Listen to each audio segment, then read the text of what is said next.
Welcome to Rad Chat. I'm your host, Brandilynn, and today my super special guest is my very own cousin, JT, who is going to go through his experiences of being in the Army, doing leatherworking, and his journey to become sober. So it's going to be an intense but super amazing, inspiring episode. So guys, please welcome my cousin, JT. Thank you for coming all the way from New Jersey.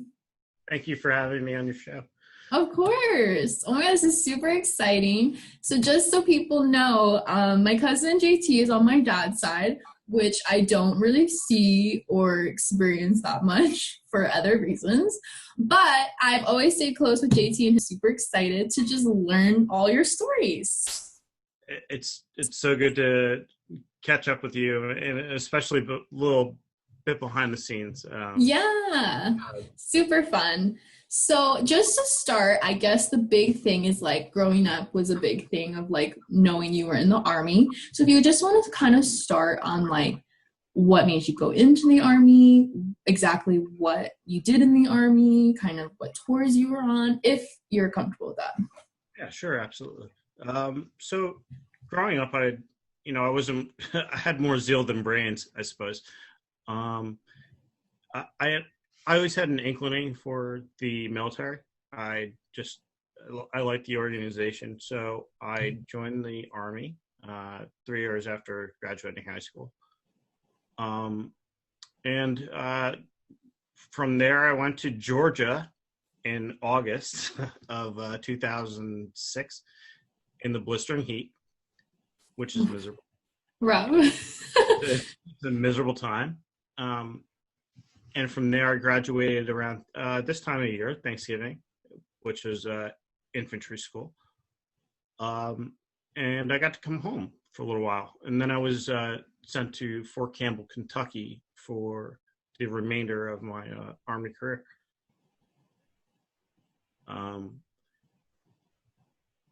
After about a year into Fort Campbell, Kentucky, we made to Iraq 2007 to Samara. It was during the American surge to push AQI north to Duhok and into Syria. That's northern Iraq. And they kind of had to come through us first. So we replaced the 82nd Airborne, and I was in the 101st. We deployed from Fort Campbell in 2007 to Samara, Iraq. That was my first tour. I was sent home on Christmas leave because I requested it. Quite frankly, we needed it because that was during the Sunni surge from where Allied forces were pushing AQI, terrorist forces, up from Baghdad. What does AQI mean? But you just answered that. Terrorist forces. I don't remember what AQI is. I can pull the book out, but I'm pretty sure. Yeah, you're fine. These insurgents forward through our city, north to Duhok and into neighboring Syria. A very small outpost, my company, Patrol Base Olson. It was just a Charlie company, a few assets from battalion, and a detachment from Fed Special Forces Group. And we ran missions into that city of approximately 500,000 to reopen vital markets, bring back commerce to the area, and better all. There was a larger problem. Samara also had a dam, a hydro dam that powered electricity. So there was multiple projects that needed to be accomplished, and we needed these bad guys out of there. Yeah. It was to better the people. So do you feel like when you first got deployed, did you feel like ready to go to war in a sense? I don't know how to No. like specifically say it, but do they prep you for this? So you get a little bit of a taste, but nothing prepares you for when the first bullet goes past your head. Um, you realize this is real life. This is deadly serious, and Yeah. I remember that moment specifically. It was one of my first shootouts or firefights. I don't want to say like it's oh god like shootouts, but yeah, no, it's scary. It's dead serious, and all plans that you might have made going on the mission go to crap once once the bullets start flying. Yeah, I can imagine. That's just so wild. I feel like holy shit. Like how can they even prepare you for that? It's just constant training, and you know, you have to build a family around the guys in your platoon. You have to trust one another. Um,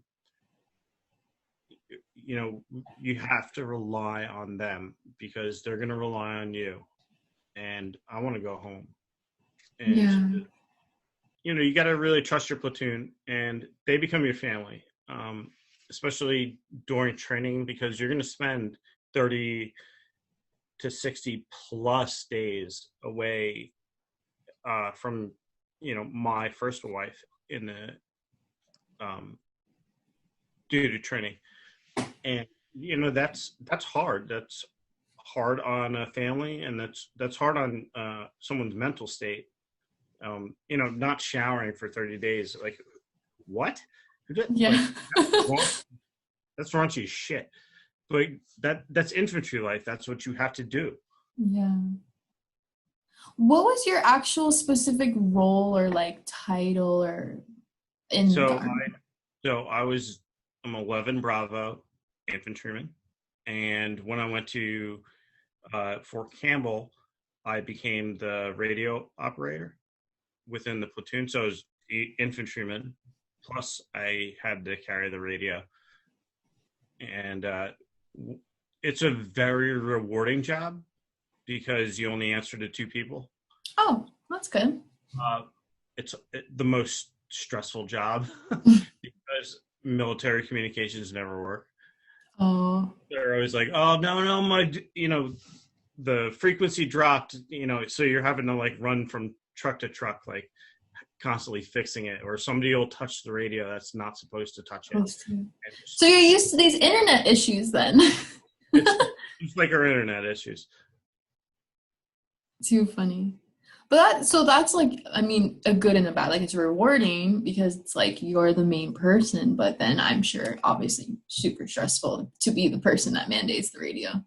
Being the radio operator was extremely stressful in my platoon um, because we had a constant battle flow. And what I mean by that is there was always an update. There was constant. There was never not a job to do. Yeah. And my role as the platoon operator is the most stressful job because of the battle tempo.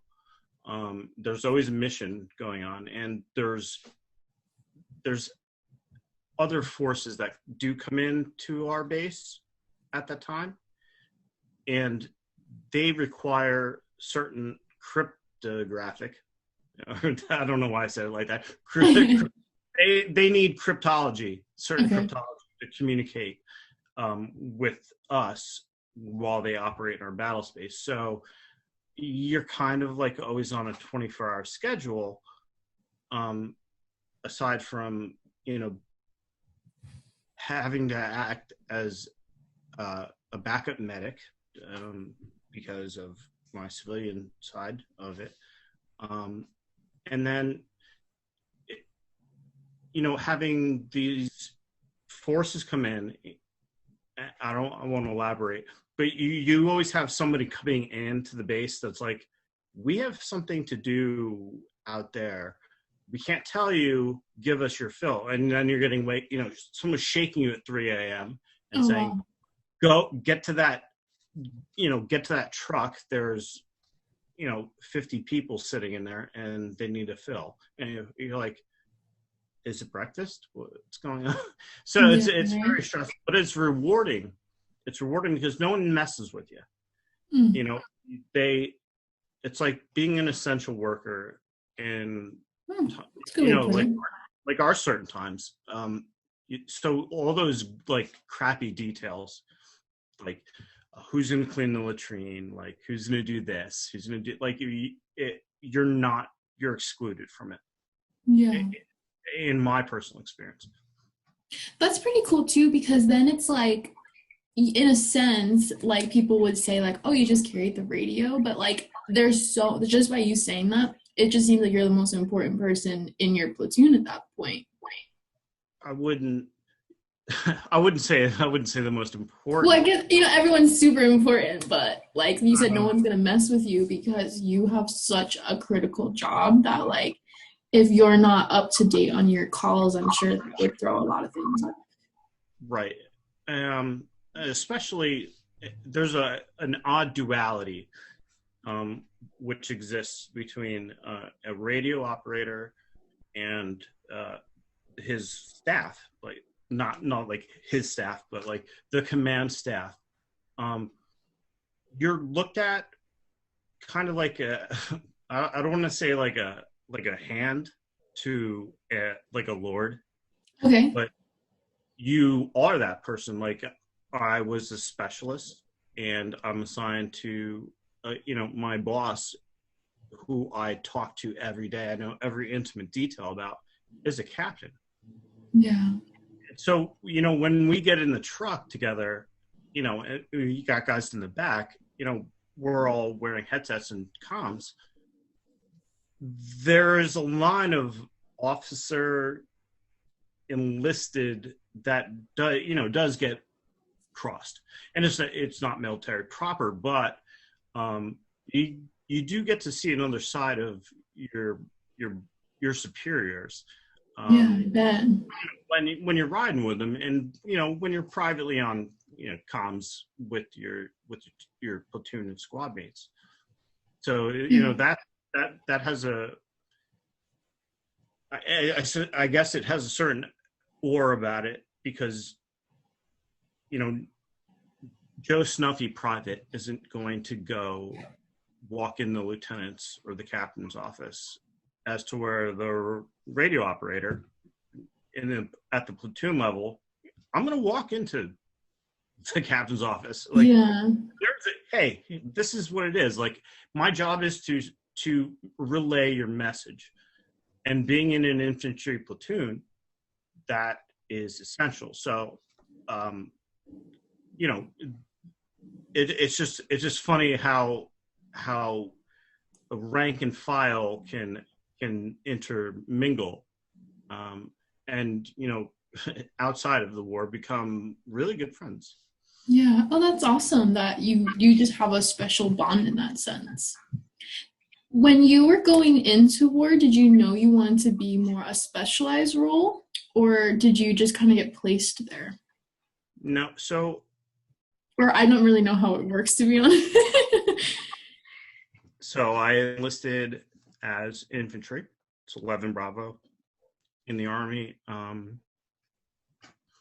From there, you kind of gauge like your aptitude, like what you would like to do in the military, because it's a career. It's a career choice. You chose to live by these boundaries, and these confines, and you have a job to do, and you agree to that voluntarily. I wrote down, after basic training, they had like a wish list, like, what base do you want to go to? And some guys are like, oh, I want to go to Hawaii. Like, okay, I want to go to Fort Campbell, Kentucky, because I really admired the 101st Airborne. That was my first choice. Call it a blessing, I got it. Oh, that's awesome. I got That's so cool that I like how you said that. Like some people just want to go to Hawaii because it's like Hawaii, but you like picked your choice for not just for the scenery, like you actually wanted to go there for a specific reason. Well, they're a very combat active unit, and the job I signed up for, I wanted to make a difference. Not saying that other specialties in the Army don't make a difference, because they do.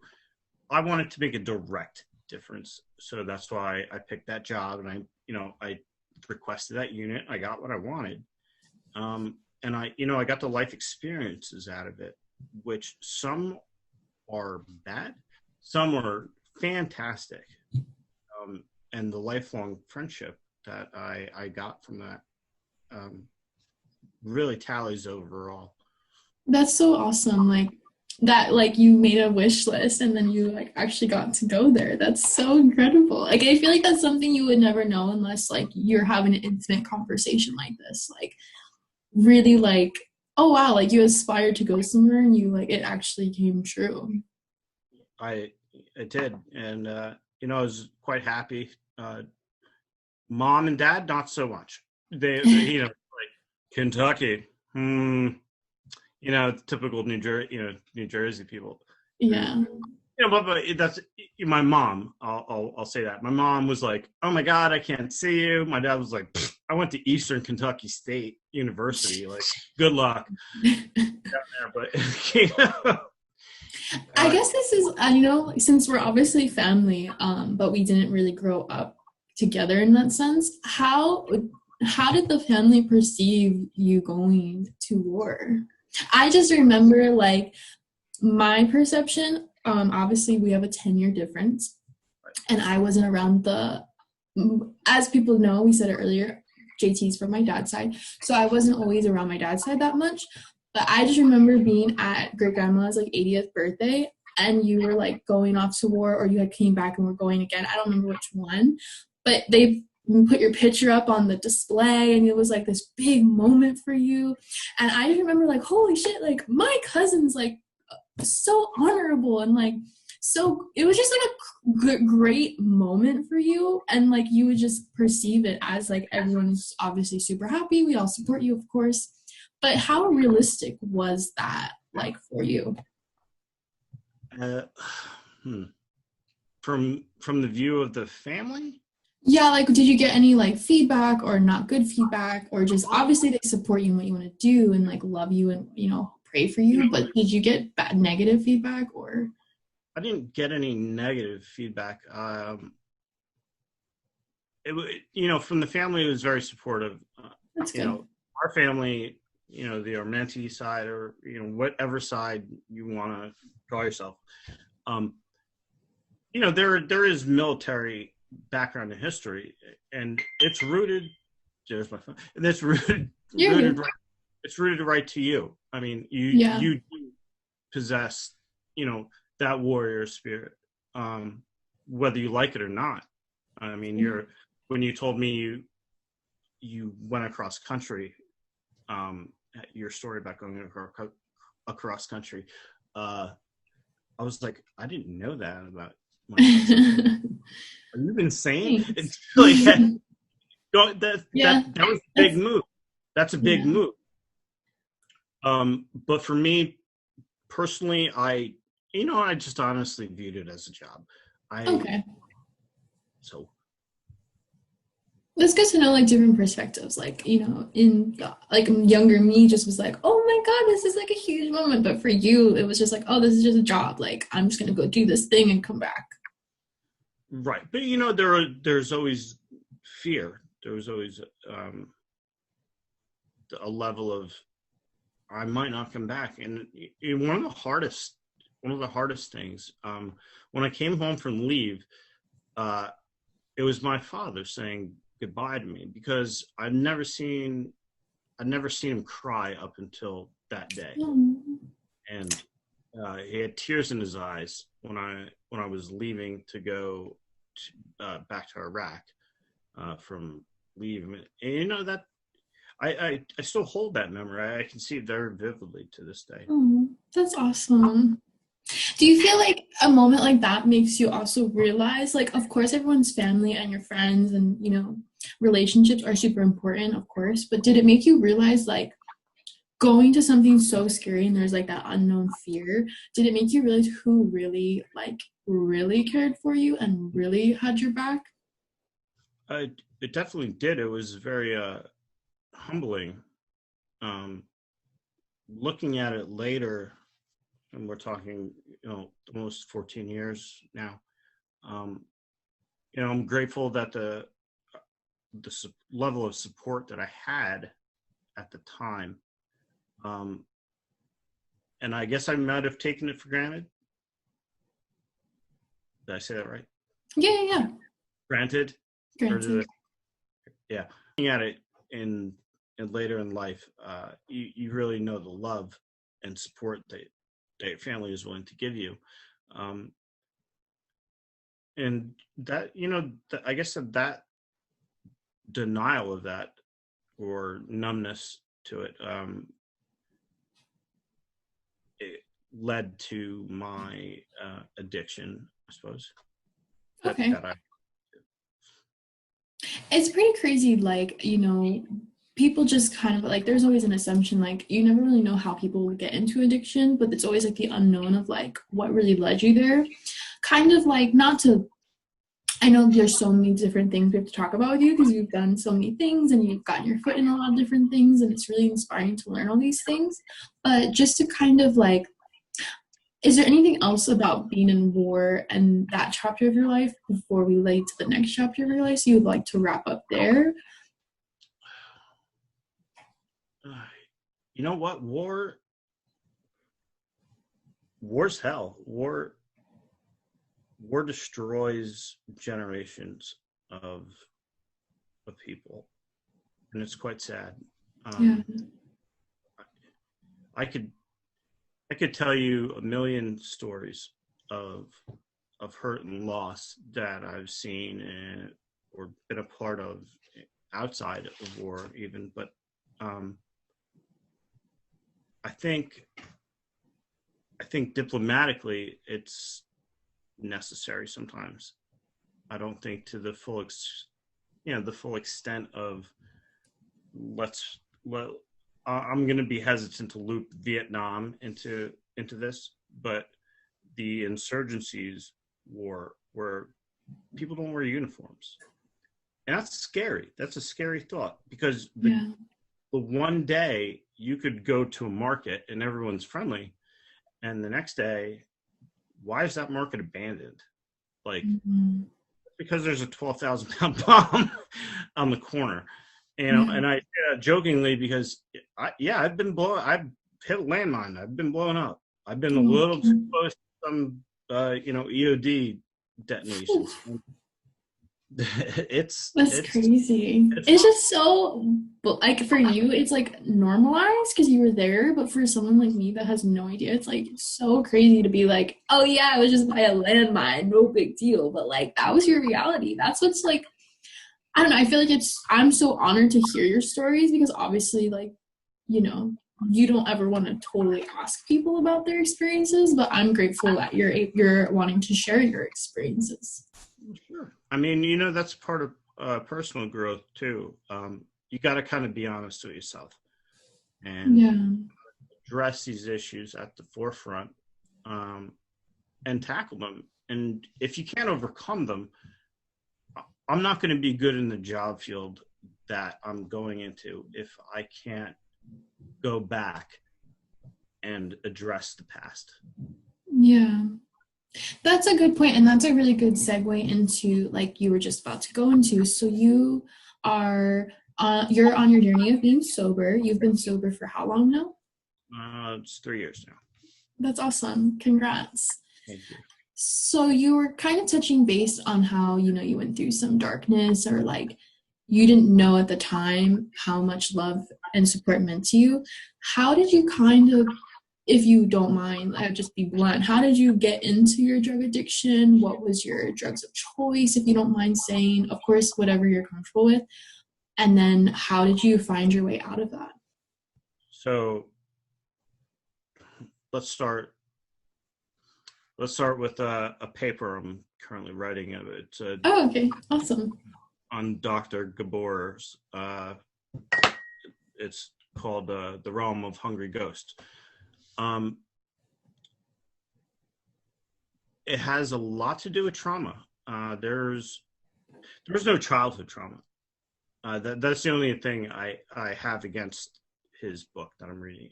Okay. I experienced no childhood trauma whatsoever. That's great that you haven't experienced childhood trauma. Like you we're family. I had a great, my mother. I had a great mother, good father. I played sports all my life. I had a good upbringing. Whatever. So I had no trauma. I'm trying to get you to laugh. I had no trauma, but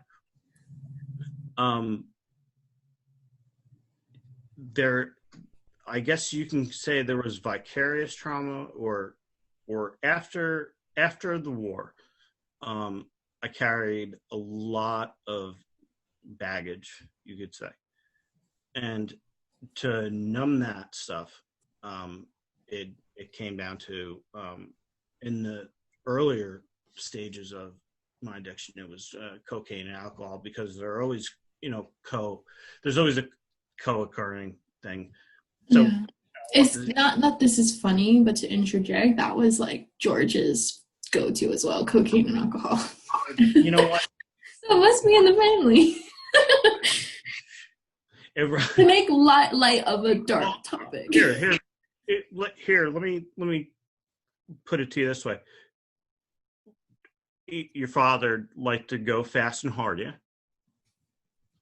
I went in the Army, was 101st Airborne. We went fast and hard, so I needed that stimulant, because after so long, the brain, changes. Pathways, without getting into neuroscience. Certain receptors act differently. So I needed that excitement. I needed that rush. And that rush of adrenaline. And obviously the co-occurring was the alcohol. You're not going to sleep on cocaine. Yeah, no way. You're just not going to. So you become alcohol. Problem is, cocaine is terrible. Terrible for you. Don't do it. And it's expensive. Don't do it. The worst thing is alcohol. So now, I wouldn't say it was an addiction to cocaine, because I just stopped doing it. Oh, okay. For whatever reason, luckily I don't have that opiate tendency. What I do have is that alcohol tendency, and that stuck. And then I relied on that as a crutch a lot, to numb feelings, thoughts, how rational or irrational they were. That's, I think, answers part 1 and 2 of your question. Part 3, coming out of it, is I don't want my son to know that man. That man is dead. Good. Who I used to be. I cherish life, and I want my son to grow up not like me at all, quite honestly. I hope he's an engineer or an astronaut, honestly. This is what could a parent aspire for. My son's an astronaut. Excuse me. You're good. You just remind me that I should drink some water too. Yeah, have the water. It was the birth of Dax. And beautiful birth of Dax. His upcoming, during my absence in my ex's pregnancy, that I was dealing with my personal stuff. But once he was born, I was at the hospital. I cut the cord. I Yeah. almost fainted. Um, I I can't let that little guy down. Yeah. So that's my driving force. Like, I'm not going to be that bad parent. That's so awesome that there's so many people that have kids or that have happy marriages and then they just destroy those relationships, and that you saw the birth of your child as the awakening to you and the light. That's really amazing. And that you could tell, when he's older, like, thanks to you, like, I am who I am now. I wouldn't say at third party, speaking third party for Yeah. dads, No, I wouldn't say like, totally.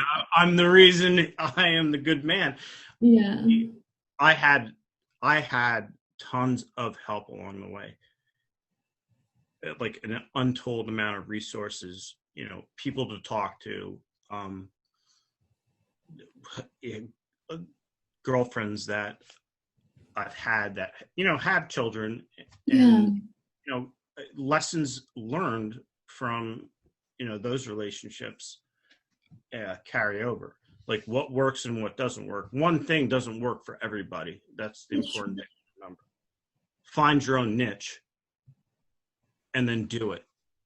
Because if it works for you and it's healthy and it's non-destructive, it's fine. Yeah.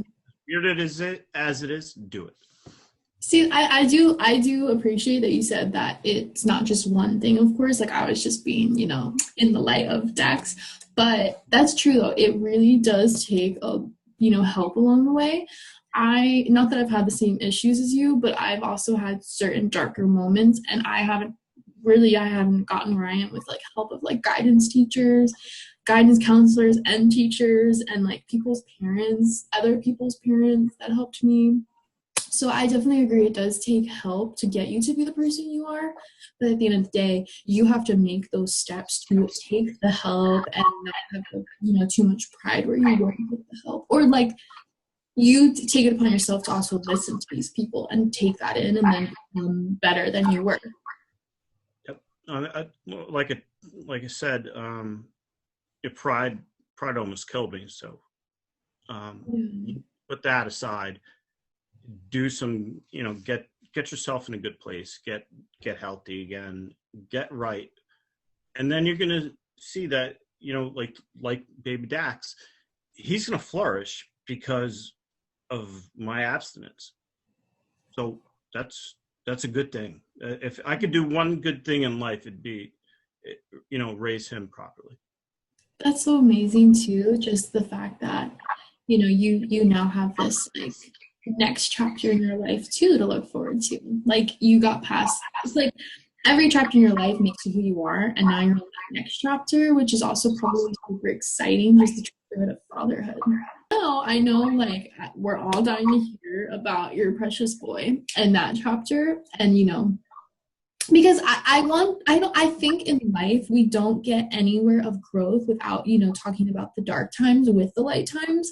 So I think it's important to touch on darker times in life, because it, one, makes you more who you are, but also you appreciate the light moments more, at least in my opinion. And that's why, I mean, not to like make so much of the like other times in your life, but they're both equally important to me, and that's why I like to kind of discuss them both. So becoming a father, it was, very enlightening. You grow up so fast when you're when you're a dad. All your, or a parent, all your personal BS goes away because there's no place for it. I mean, Yeah. you do have to do, self-care, but the focus is the child. Mm-hmm.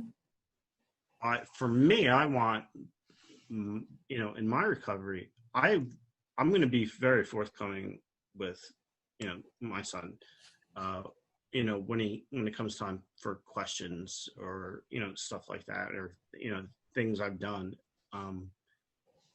because I don't want him to get, obviously I'm not going to tell him the horrible things, but I'm going to give him enough that he's still able to manage, and you can learn something from it.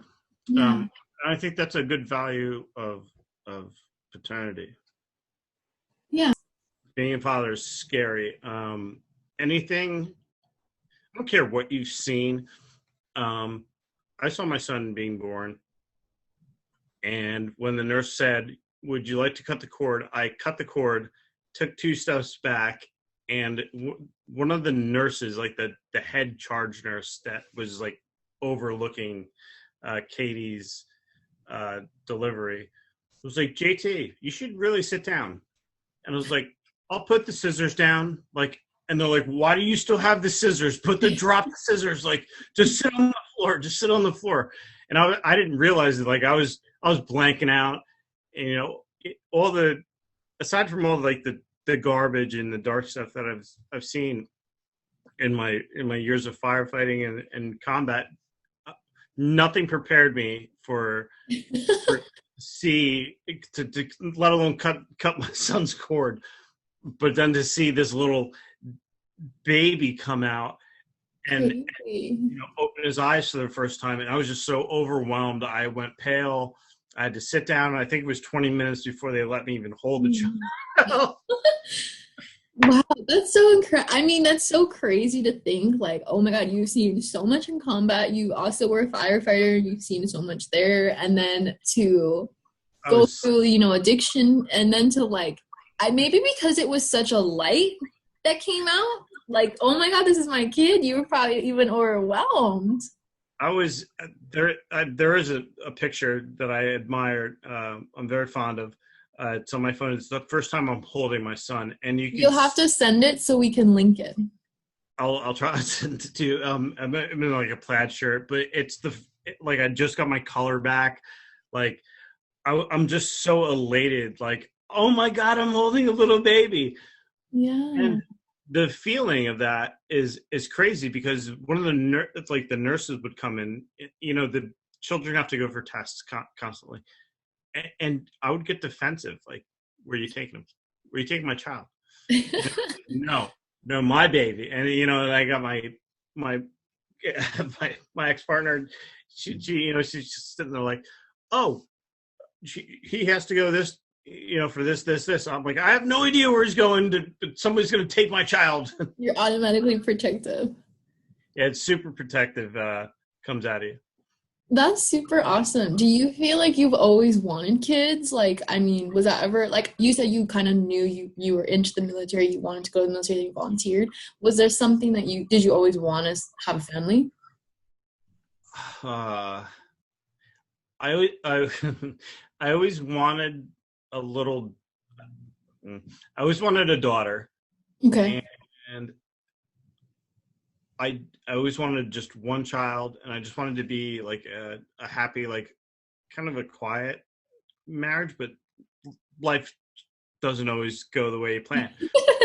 So now I have a butterball of a little boy, and he is 10 months and learning to walk now, and that wasn't planned at all. But you make the effort, like you will put that work in to be a good parent. Yeah. If you want to be. Yeah. So when you found out you were having a boy, was there like a resonate, like, oh my God, you're gonna have a mini you? I was a bit nervous. Yeah. I mean, super nerve-wracking. You're bringing a human into the world. Just the fact that I don't want to say it like this because it's going to be on the internet forever. I don't want to say it's a letdown.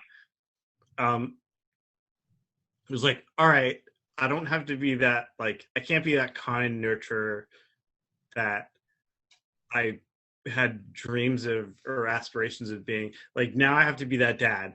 Like, no, you can't eat crayons. No, you can't do this. No, you can't do, like, no, come on, you can't do that. You're dumb. Come on. Soccer's not for you. You're a boy, so you know what it's like to be a boy.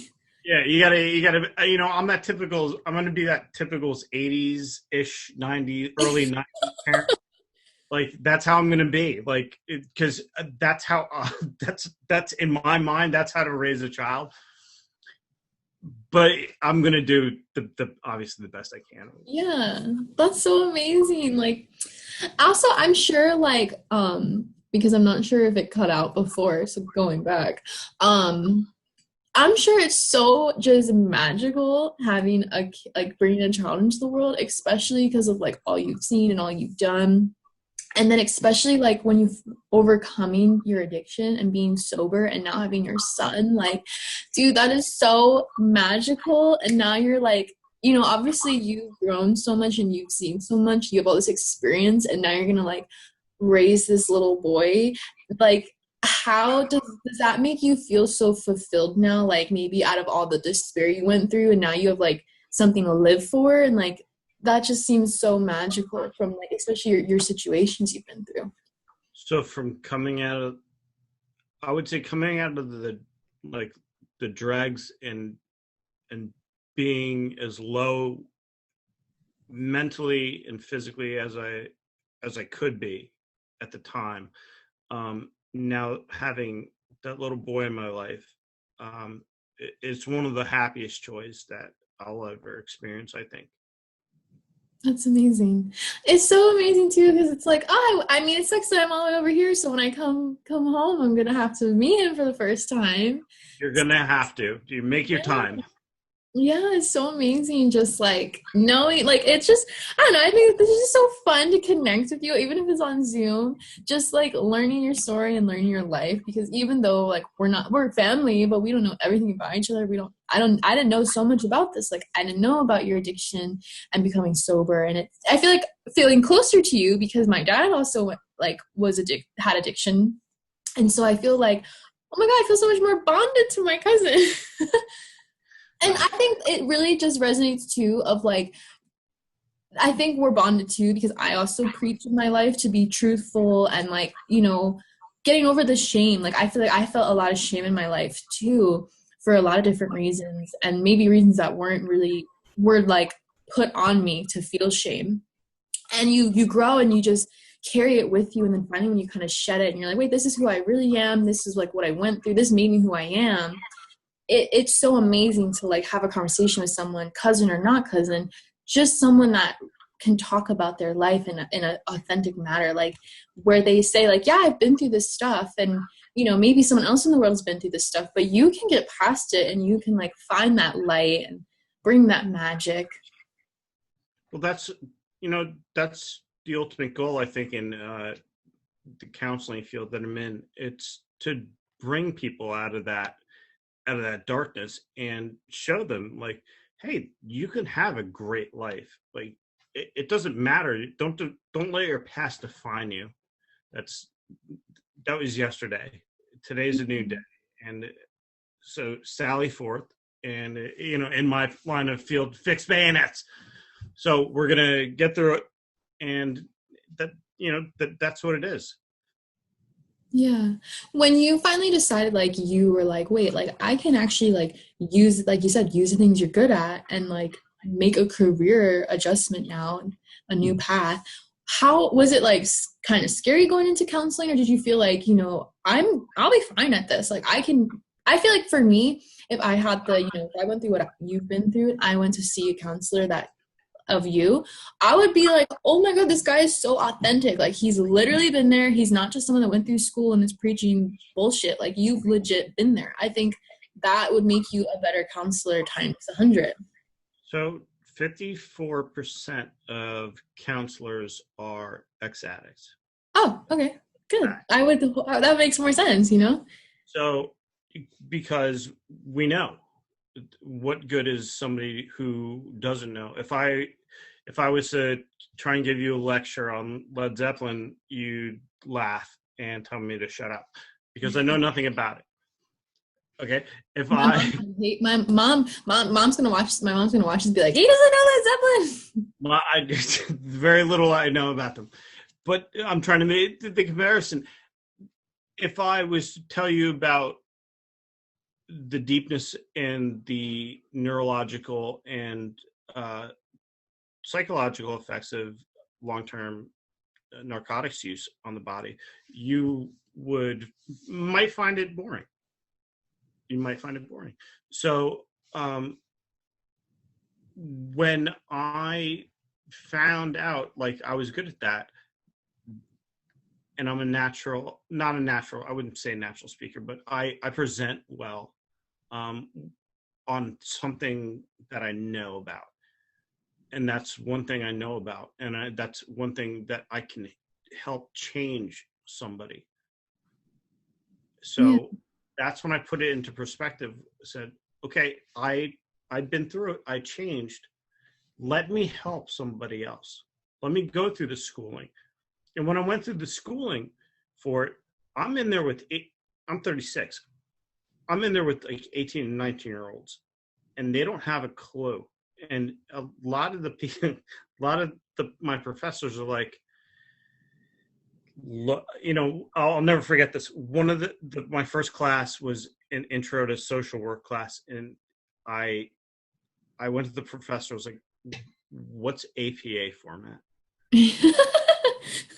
And she's like, "What are you talking about?" I'm like, "I'm 36, man, and I've been out of school for like forever. So what are you talking about?"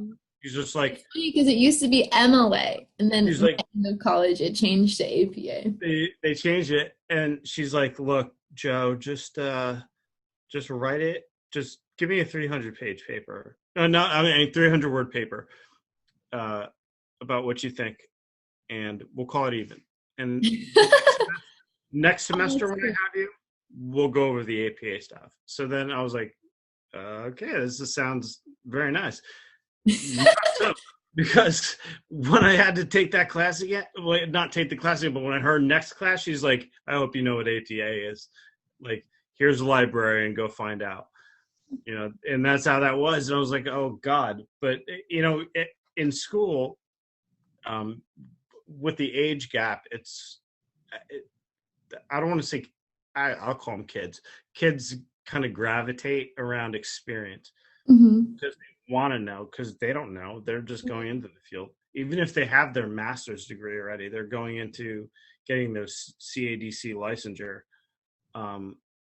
They're not addicts, you know. And a lot of the times I'll get emails from them like, "Hey, what is it?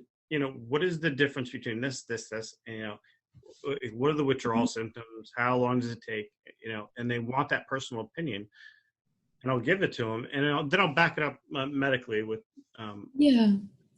Is that fulfilling, having the other students, like, you know, especially if they're younger than you, like coming to you for, you know, advice and help? You know what?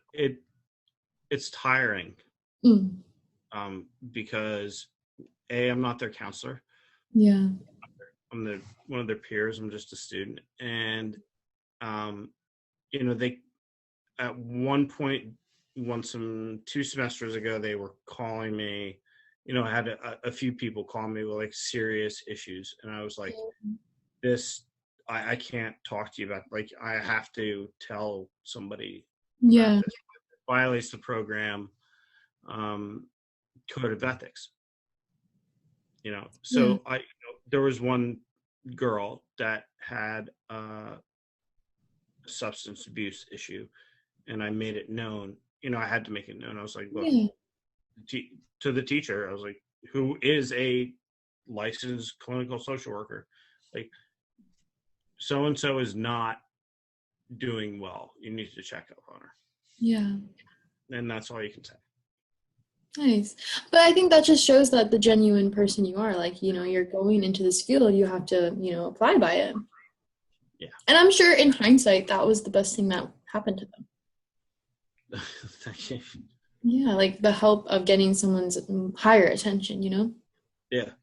But it's kind of funny because, like, I also, you know, I graduated with a 4-year degree, so it's kind of funny you brought up APA.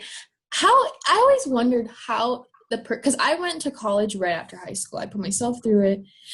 I'm still paying for it, but I felt like the only way to get out of New Jersey was to, like, get myself in college and, like, forget about my whole life and just start a brand new life. So I always wondered though, when you do see like older than you, because I went right after high school, so I was started at 18. You wonder like, how is the perception of someone older in the class? Like, how was that feelings for you? Like when you are like the older one in the classroom. Um, you know what? It depends on the professor, I think, because I have one class this semester that the teacher refers to us as kids, Okay. and This is a I'm little weird for you. not a kid. Like, don't call me a child. I'm not a child. I- I've been here a while, Yeah. and it's like, you know, they ask you to write these ridiculous assignments that they know you know the answer to. Mhm. Why? But you have to submit it, Yeah. and it's like, please try and type more about the subject. Like, I'm a subject matter expert. I already know this. Like, I lived through this. Like, I don't need to tell you that smoking's bad for you. Like, Yeah. I could tell you about Camel Joe. You want to know about him? The Marble Man. You know, in the addiction world. But it's like, sometimes it gets very frustrating. Yeah. I feel like it's also very common for, because you think most people that go, well, not most, a good portion of people go to the Army, Navy, Air Force like pretty young, and then so they're always usually, yeah, they'll go to college when they're a little older. So I feel like it's pretty common too for people that have been in the Army, etc., like going to college after their terms.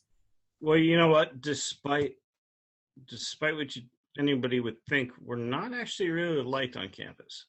Oh, really? Now, we there's a veterans club. We're not recognized at all. Really? Um, we get multiple complaints. Uh, Why? well, we don't fit the culture. we You have to, so I don't know if this is a myth or a legend either, but or if it's like while you're serving you have to. Like, do you have to only wear the uniform while you're serving, or once you've been in the army, you always wear the uniform? so if you're honorably discharged, you can wear your uniform to like parades and stuff. Hmm. Um, Obviously, you can wear the camouflage stuff without the patches if you've served, because you're not technically with the unit. You're not on active duty, so it all comes down to AR 670-1. That's the Uniform Coded Military Justice slang for how dress and wear of uniform. But like Memorial Day, if I fit into the uniform, maybe I'll wear Oh, okay, okay. I didn't it. know there was like rules to it, but it seems like there is a like code of conduct about it. There is. So if I was to put my uniform on, I'd have to shave. Obviously, I'd have to have my haircut cut to regs. Um, you would see that more relaxed and like, let's I'll stereotype. We'll say like Uncle George. Like, he's not going to put a dress uniform on, and the thing's not going to be like his buttons and symbols aren't going to be like uh, to the micron Yeah, on, because he's an older veteran. But if you do wear that uniform, it better meet the standard, because gotcha. you are representing the United States military. Yeah. That's pretty crazy that the campus like won't recognize the veterans. Do you think that's, I guess this would be kind of a politically charged question. You being a veteran, and people have their opinions on Trump, but he was very vocal about veterans and like appreciating them and making them, more renowned in the country, where maybe people, like you said, people don't on your campus, people seem to not really mind like care for them as much as you think. Like you guys are heroes. What are your thoughts on that? So I don't think we're heroes. We're just people that do a job. Um, let's get that. We'll put that to rest. Okay. Um, Does that make you like, if people call you that, do you like get off put by it?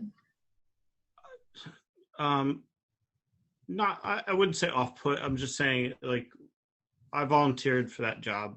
I took Yeah. that job, and how I performed, um, regardless of the outcome, um, and how you guys view me, like my family, like you and Aunt Phyllis, Uncle George, Jessica, your mother. Um, to me, I'm not a hero. I was just doing a job. Um, the second part of your question was what? Um, so you being a veteran and like obviously it's a really like people are very politically charged Oh, now, but I just know Trump was really vocal about wanting to like make sure veterans are taken care of. So I just didn't know like you being a veteran if you had any thoughts on it. so I would say the service increased slightly at the VA medical centers. Um, not You didn't see a big change. You saw penalties for doctors who didn't didn't make a 2 week like window for seeing a patient. Um, you saw some new funding in a few areas that maybe have lacked, but overall, um, personally, in my opinion, I haven't seen any change Okay. except for the pay increase that we get in our salaries. Oh, okay. So medically wise, no, I haven't seen anything. Yeah. And I'm assuming the medical is the most important, especially if you were injured. Right. Yeah. I mean, to me, um, to me, getting my back repaired was the most important thing. So I was able to, you know, carry my son. Yeah. So how healed is your back now? Well, it doesn't hurt. That's good. That's a good start. Well, it's it's a constant. It's more like a chronic pain, and the VA came to an impasse. So they won't prescribe narcotics. Good reason. Yeah. Yeah, New Pretty good. Jersey. New Jersey is the number one heroin hotspot in the world. I Yeah. don't know about Oregon now. I heard they Oh passed. yeah, they made everything legal. I guess they say they're making it legal so that it's not a crime. That way people can get it illegally. So it's like not cut with worse shit. But I don't know. I don't know how that's gonna Crazy. help. Um. So anyway, I A lot became going the on. If became people don't this. know, there's a ton of shit going on in the world right now. Yeah, shit's fucked up. No, there goes demonetization. Uh, you got you had this impasse. So now I had to have a VA intern come to me and say, they're not going to give you pain meds. Here's a number. Here's a card. Go to this doctor. Oh, Get wow. your medical marijuana prescription. And it's like, Oh, really? are you Crazy. kidding me? Wow. Like, I qualify for this? Like, oh yeah, you're overboard, bro. And Oh, it's so now I have this, prescription, and it's, you know, it takes the edge off. yeah. But do you so because obviously you're sober from alcohol and hard drugs, clearly marijuana is legal now. Do you feel like it's at first were you nervous about it or you only do what you're prescribed and it's just for your pain? So I it's not a fun thing for me to Yeah. it's never fun There's no being pleasure to it, so you feel like there's no overboard to it because it's not like a pleasure. right. And I take the edibles, like I'll take like two lozenges if my back's like screaming, and then I'll put Okay. like a prescribed lidocaine patch on, Oh, okay. and then it's fine, and then I Yeah. can function throughout the day. But I we had this conversation 2 weeks ago in my assessment and treat of drug and alcohol class, that it was 50-50. It's kind of up to the counselor or the attending LCADC to say, yes, this is a problem, I agree with it, no, I don't agree with it. Yeah. It's 50-50. Yeah, well, that's good. Nice. As long as you're like, it's just crazy. Like, I think just that, like, knowing like you got injured in combat and it fucked your back up all these years later. Like, I think people need to know, like, people really get seriously injured, and it could be, what people see in the media, like, you lose an arm, you lose a leg, like more physically shown, but the non-physically shown ones are still just as bad. So I think that's really good to say, like, veterans, should be taken care of, and especially if, in that way. Yeah. Hopefully, hopefully there's some reform at the federal level that allows the VA to advocate, practice, and prescribe that medication for people that truly need it, not just for recreation. Because come on, you're just realistically, you're gonna sit down and eat a whole pizza. Being from Jersey, because it's not legal here. Well, now it is. That was recent too. That just passed, right? Being legal. Yeah, but you know what? There's so many gray areas. Yeah, it's don't do it. Don't do it. No, so I was gonna say, it's kind of funny. So when unless you have a car, don't do it. No, yeah. So I guess kind of about me, like, obviously I grew up with an older sister, older cousins. My dad was a fucking drug addict too. So I always saw everything, like, right? Like, I always saw things, and I had, I lived in an apartment complex, so it was all older kids, and you just played with all the kids. You didn't matter who you were. All kids played with kids. And so, like, I obviously, experienced alcohol young, like, you see it, you taste it, whatever. And then I remember, like, experiencing weed for the first time. Like, you try, like, oh, it's so taboo, but, like, try it.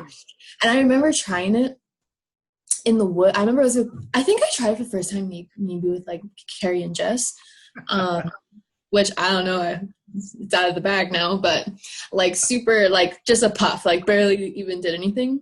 But then I remember one time trying it, and I was in the woods with, like, my friend and her boyfriend, and I just immediately envisioned, like, getting chased by, like, Jason and Michael Myers and getting, like, fucking paranoid. I was like, this shit's not for me. Like, I do not like it. But I also think for me, I saw my dad always kind of fucked up, and when I finally got to the age where I realized, like, what it was, and his choice was coke as well. But he also, I'm assuming he did, like, he proclaimed he did every drug under the sun, so probably did everything. But I think knowing him doing it, and then, like, not really caring for the people in school that I might have been friends with, and, like, they got into drugs, and I was kind of like, I need to just get through school, like, get good grades and get out of here. My mindset was so different that I think it wasn't for me. And so I think and I'm also a paranoid person, so I was, like, not even for it. And I just remember, like, I was like, this shit is not for me. Like, I don't think I even can get down with it. I think moving to California, which it already was medically legal here when I moved here. And, you think, like, oh, I'm going to be so cool and, like, try a edible brownie and be with the cool kids in college, and it's medically legal here, and, like, everyone in New Jersey is going to be jealous because, like, here I am. I remember I was, like, at some college thing, and I remember trying, like, a brownie and having half of it. It was, like, me and my girlfriend at the time. We lived together. And, dude, it was, like, Easter, and it was, like, 3 p.m, and I didn't know anything about edibles. And we each had half of a brownie, and we had to put ourselves to bed. Like, tripped so hard. Like, why am I eating? I literally thought I was gonna kill myself. Like, I imagined everything in the sun. I imagined myself breathing ash out of my nose. Like, I put myself to bed at, like, 2 or 3 p.m. The worst trip of my life. I was like, I cannot fuck with this shit. I'm not about it. So I don't judge anyone that does it, but I don't know how people do it, because I was so paranoid. I think I think the fact that it's medically acceptable now, that I can use it, that anxiety is Yeah. gone, because I it's heard it like, really helps people with anxiety. But because for it's like, what I mean, not the anxiety, like the anxiety of the taboo of it being looked mm. down upon Oh, as okay, a okay. treatment. um, Having that card, it relieves the anxiety. It's like, what are you going to do to me? Like, the state says I need that. Like, Yeah.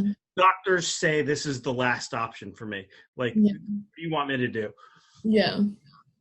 I just always think it's so funny. Like people, it's so normal to people. And for me, I'm like, I almost died on that shit. And it's funny because you think I would carry the trait, like the addiction trait from my father's blood, but nope, I don't fuck with that shit. I think it skips what it skips a generation. So Oh, your kids are going to be pretty oh, stuff good. If I ever have kids, if you ever have. yeah. I'm kind of like not putting my life to even. So it's funny too, because before you said that you're 36, and I'm like, holy shit! Like I just turned 26, and we're 10 years apart. I didn't even know that either. I am ancient, No, crumbling it's still to super young. you. It just really makes you think like, oh wow, like me and JT have a whole 10 years apart. Like we definitely have like different experiences and different stories we remember, and like, Well, you know what? My roommate, we have a split level house. Um, my roommates are 27. I'm sorry, 29 and 25. oh, okay, my So, partner is 30. He just turned 30. oh, so it's like, some days it's like, normal and calm, and I'm I'm doing my thing like quietly, and some days it's like party, it's like Right. happening right now. I just But think it's super funny because I've always thought of myself as like an old soul too. Like I always connected with people that were older. Like I always connected with my mom's friends and like older friends of mine, like that I grew up with, and I connected with their older friends. So I always felt like I was older than my actual age. no, I'm total homebody. I'm in bed by 6 o'clock. Oh my god, same. It's so funny to think about too how like people change in that sense because like when I was younger I used to love going out, and like in college I allowed them to like go out more and like just and then not like go out and party. I wasn't a partier. I've never ever been a partier, but like go out like late and see a late movie, or like go out late to like have a drink, or go to a coffee anywhere, like just doing things later. And now I'm like, I'm boring. I'm tired. I want to be in bed. It's fine. I used to always want people to be like, let's go out and like hang out. Just like hang out. Like just go to their house, hang out or something. Now I'm like, I'd rather be at home. My Yeah, bed is right. comfortable than anybody else's house. Wait till that arthritis kicks in. You're gonna be like, listen, you're Dude, gonna that see. carpal tunnel I'm gonna have from. I look at Excel sheets all day, and it's just it's so boring. But anyways, kind of going back into like, you also now do leather work, which is super interesting. And tell us about that process. I don't even know where to start in that process. That came from my exit out of alcoholism. Okay. I put my focus into some of my leather work, which I started off very basic, just building basic things, and then Like what? we did. I did like really cheap wallets. I tried a bunch of different leathers. It was all trial and error, and then I really found a good mixture of thread and leather, in which I actually sold a couple of pieces for over $350. Oh shit, dude, that's amazing. Yeah, I mean, there are a couple before and after pictures of a woman's wallet that I made for one of my friends that clearly isn't supposed to make or hold that many cards, but it does, and it still hasn't broken. That's amazing, dude. I need one of those wallets. So you also have an Instagram for it. People can check it out and buy stuff, correct? There is There is an Instagram page. Due to COVID, the supplier that I go Oh, through ceased production. Not totally stopped, but just stopped.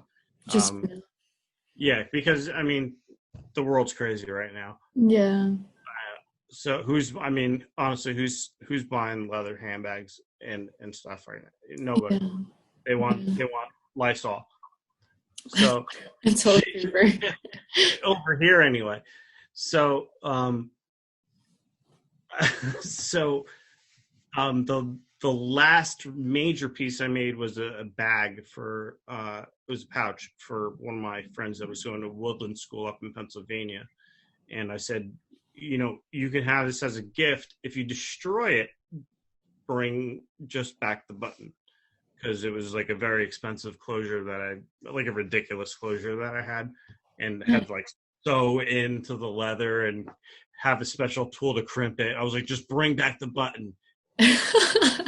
He's like, okay, but he didn't end up breaking it. He's like, do you want the bag back? I'm like, no, use it. You just put it through hell. Like, keep it.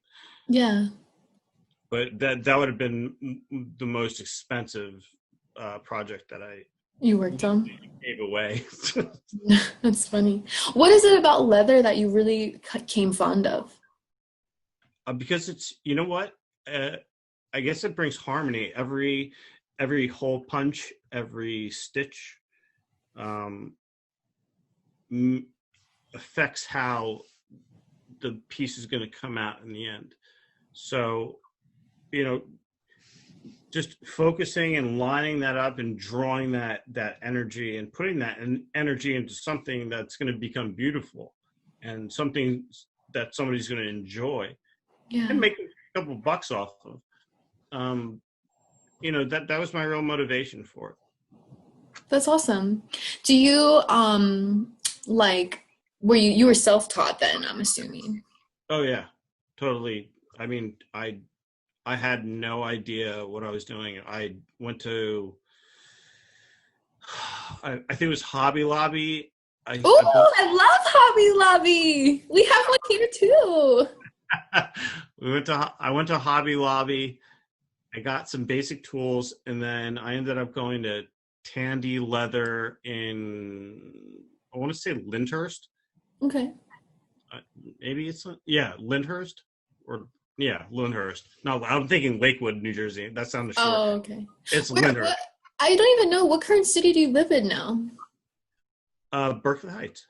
Oh, throwback. I think we lived there at a time. Like when I was really It's like a baby. it's like a stone's throw from Mom's house. Oh, Like really? Mom's too close. Oh. That's, Mom's is your mom still in Sterling, right? yeah. Okay. Same place. Like 2.5 miles away. Oh, okay. Nice. So you get those phone calls. Do you want anything from the farmers market? Like, it's 8 a.m. on a Saturday. What do you? Right. That's funny. That's good though. That's good. Yeah. Nice. That's super cool that you got into like leatherworking. I remember when you posted and then you had your Instagram and I was like, oh my God, JT's doing leatherwork. That's so cool. Well, that's when I found out you do the modeling Mm-hmm. stuff. Yeah. So It's like a little secret about me, not a lot, the family. no one Don't know. no one knows about this. What spawned that? What sparked that? Because I remember, and I'm going to tell you this, some of the pictures on your Instagram, I'm like, I'm purposely not. I appreciate Brandy. I can't like those photos. Like, it's going to be weird if I click like. You tell Probably me. especially in the beginning. I'm not racy anymore, but It was. they pop. I'm talking about those really racy ones. Where did that come from? That's super. I feel so funny. Like I'm getting asked the question. You're on the show now. I'm on the show.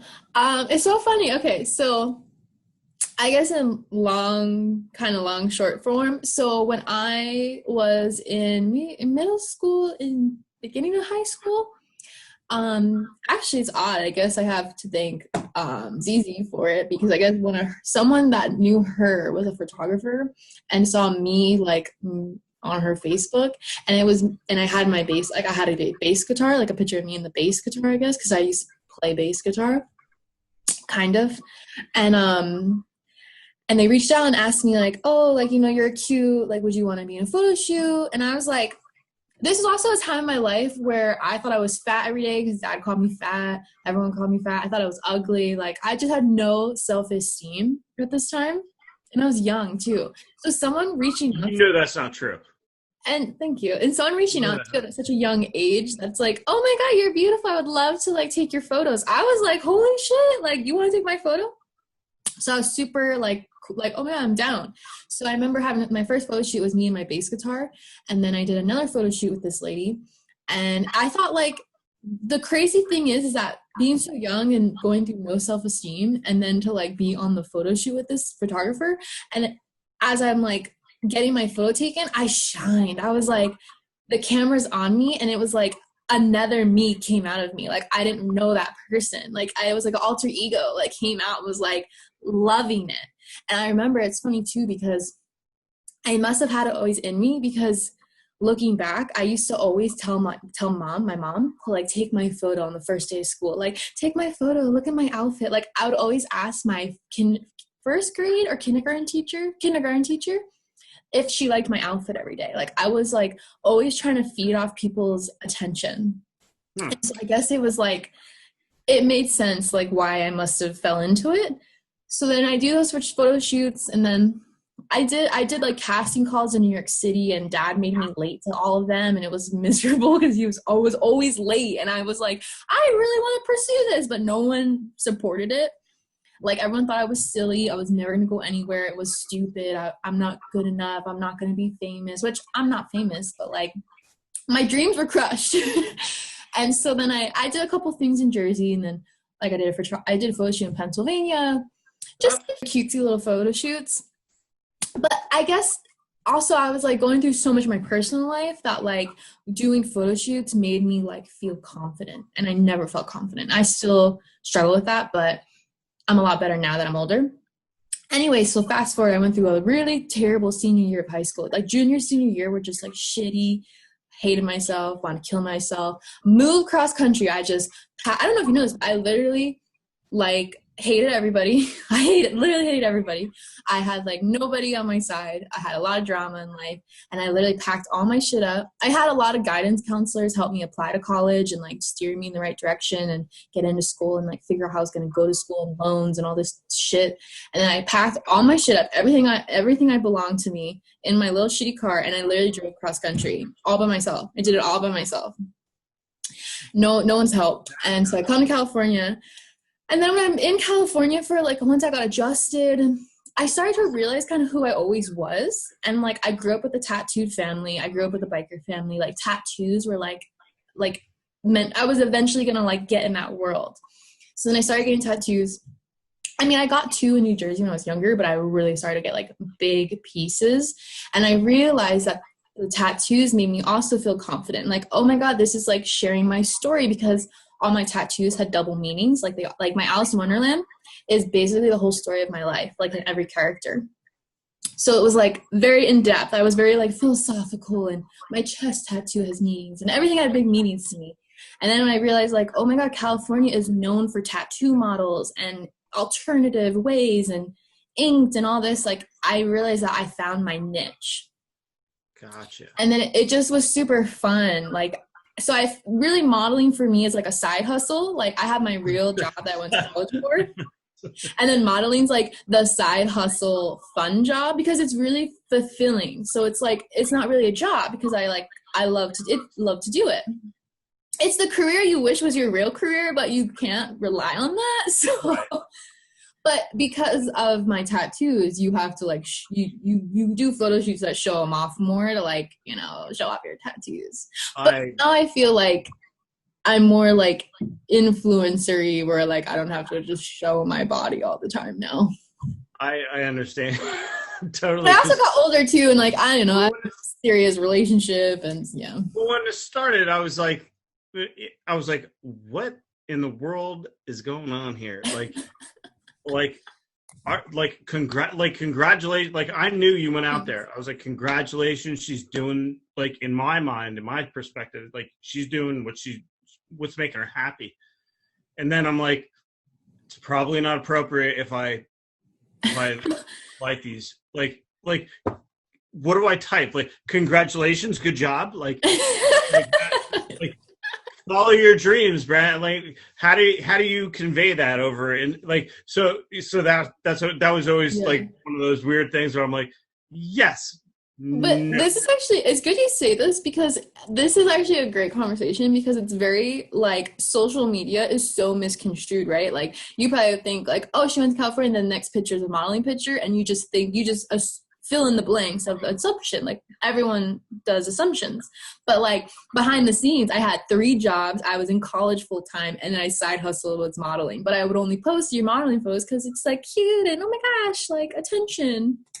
But yeah, I had 3 jobs, like real jobs. The modeling was like the 4th. And then I went to school full time. But it's funny because you just, when you connect with people and talk to them, they're like, oh, you just saw this and we thought this. And I'm like, nah, like, ask me more questions about it. I'll tell you. But yeah, in the beginning, I kind of was like, you just start out in it and you like want to show your tattoos. So you're a little more like open. And also, I don't really care too. Like, I'm super easygoing and not hiding anything and like whatever. I don't ever, let me just clarify, nothing is nude. There's no nudes. Yeah. God. I should clarify that. It's like bathing suits, lingerie, but yeah, now I kind of do everything like that, like fashion and stuff. But yeah, pretty funny. But I guess that's kind of, that'd be a little awkward, your older cousin seeing like you're half naked. Like, that's my baby cousin. Who's commenting? Who wants to say something? You know, super funny too. I have like this one really vivid memory too that like I always was like, oh, I love JT when I was younger. Is I remember he used to wrap us up in blankets. I want to say me and Kala, our cousin Kala, and he would wrap us up in blankets and like throw us across the room, and we thought it was so fun. You know, Kala is in the Army now. Oh, really? She's on her 2nd or 3rd enlistment. Oh, wow. So she really likes enjoying it.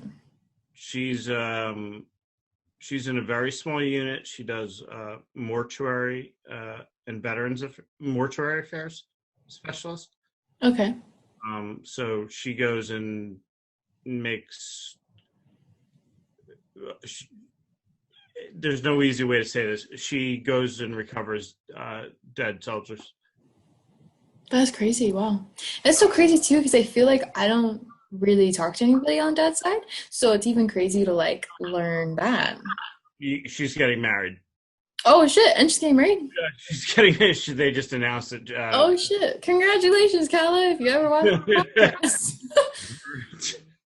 Throwing her business out there. Wow, crazy. I think her husband lives in Texas. Oh, okay. So is she gonna move to Texas? I don't know. I think she's coming up to Delaware because of her job specialty in the Army. I do know that he's getting out of the Army. She re-enlisting. Wow. Crazy. I feel like honestly, everyone watching too, everyone in the world has like family stuff and whatever. But it kind of to just transition to another thing, like everyone has family members they don't really know too much about or maybe they're super, super close to their family. Our family just happened to be pretty broken in a sense, different certain ways. Some people were really close, some people weren't, but we all were like, related. But it actually kind of brings me to something that you also wanted to talk about, is that I never knew you were adopted. And then when I moved here, you had told me, you confided in me about it. We talked one day about it, but I would never have known that in my entire life. Like, so how are those feelings? Like, talking about family right now just made me remember like, oh yeah, like how was that feeling for you? And like, did you always know, or when did you find out? So I knew I was adopted in middle school. Okay. So it was probably around 10 or 11. Yeah. I didn't ask too many questions. Did they tell you, like your parents told you? Yeah, they were forthcoming. They were always like, you can ask questions, and me being me, I was just like, nope, whatever. You're my dad, you're my mom. Um, the search, I think, came out later in life when I was just like, just for like genetics and health reasons. Oh, okay. Um, so I did a 23andMe. Well, let me back up. A few years after the military, I had found a person with the last name of my birth name, which is Gurley. Okay. And I had sent a message, and I was like, hey, I don't know. I was adopted this year from this date and this place. Is there any relations? 5 years later, they finally got back to me. They're like, we just saw this message. We're so sorry.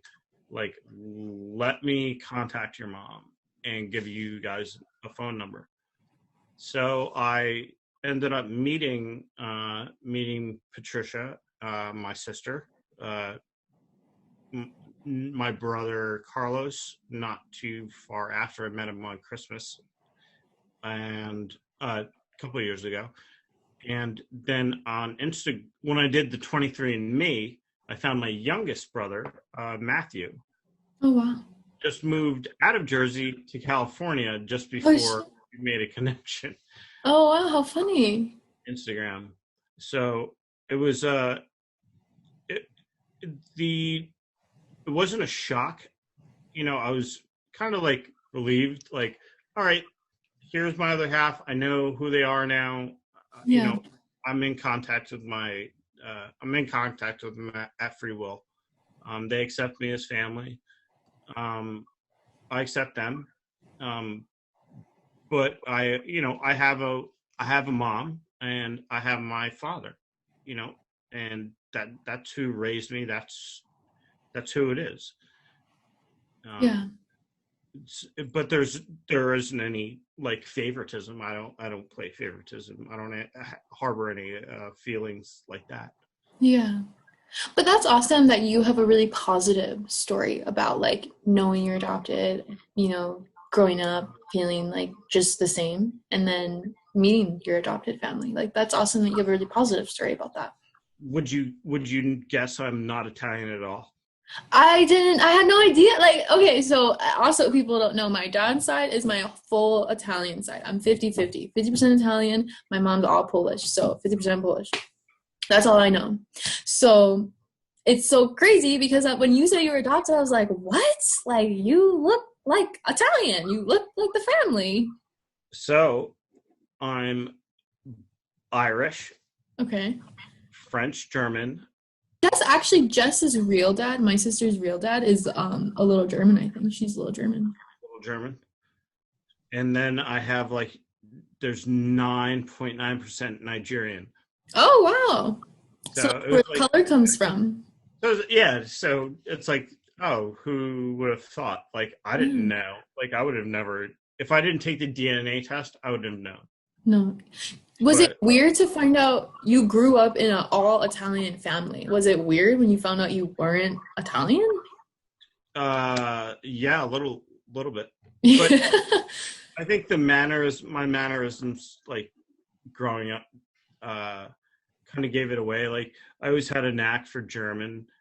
Um, I loved Irish food, cuisine. Like, uh, at one point when I was little, my mom would teach me French. Oh, So no. it was like I had this whole mix of shit going on. And Yeah. I knew I was something. We just didn't know what. What? So we pinpointed it with DNA test. Was it like a moment of like, oh, like where you felt almost like complete of what you always thought you knew? Was like that missing piece was finally like completed? um, I wouldn't say there was always a missing piece. I don't think I don't think the color of the color of the skin, or you know how you're brought into a family really matters. Yeah. As long as you're loved and cared for, that's what really counts. But to be able to trace back and find more extended family was the very interesting part for me, because I've met people all over the country that are literally my first and second cousins, just as you are to me, who I would have never known. These are people in the middle of Kansas. If there was one person, I'll say her name, first name Kelsey. She's in the middle of nowhere, Kansas, and she has a whole lineage of my paternal mother's side of the family. It's so wild when you like really think like, oh yeah, there's relatives everywhere. You never know who's going to be who's going to be your cousin or anybody these days. Yeah, super cool. Like just the fact that you've experienced all these different people, and it's just been a positive aspect. Then. Yeah, no, it's eye-opening, enlightening.